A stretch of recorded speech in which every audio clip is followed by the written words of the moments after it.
This is not impeachable. The impeachment hearings into President Trump's dealings with Ukraine began in November. The hearings have, at times, been dramatic, revealing and deeply partisan. In places like Gramps Bar in Miami, though, you're not likely to hear patrons talking about what many see as a political crisis. It's something owner Adam Gersten doesn't shy away from. He holds election watch parties here, isn't afraid of heated debate, but says most have lost interest despite his efforts. There's not an aha moment where you suddenly save democracy. It's a long slog, and you've got to stick with it. And so my part in sticking with it is keeping people engaged and exposing them to what's actually happening. Exposure to the twists and turns of politics may not be as crucial in deeply Republican or Democratic states, but Florida, and especially its Hispanic voters, will be pivotal in the 2020 presidential election. I guess I kind of care, but only like if he actually does get impeached.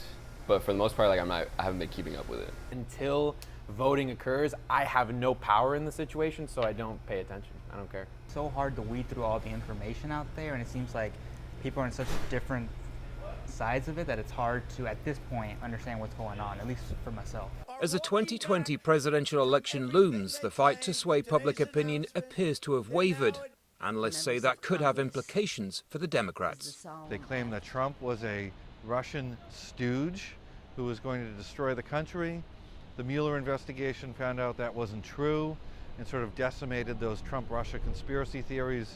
And now people are left wondering, is this just more partisan bickering? Voters remain divided, firmly in one camp or the other. The Sunshine State, though, has a history of deciding the nation's fate. How people feel matters. If Florida does one thing consistently, it tends to reflect the mood of the entire country. For decades, Florida voters have backed the winning presidential candidate. And that's mostly because the demographics here make this a mini version of the United States. So a collective shrug here could be seen as a fairly accurate reflection of the current mood. Andy Gallagher, Al Jazeera, Miami, Florida.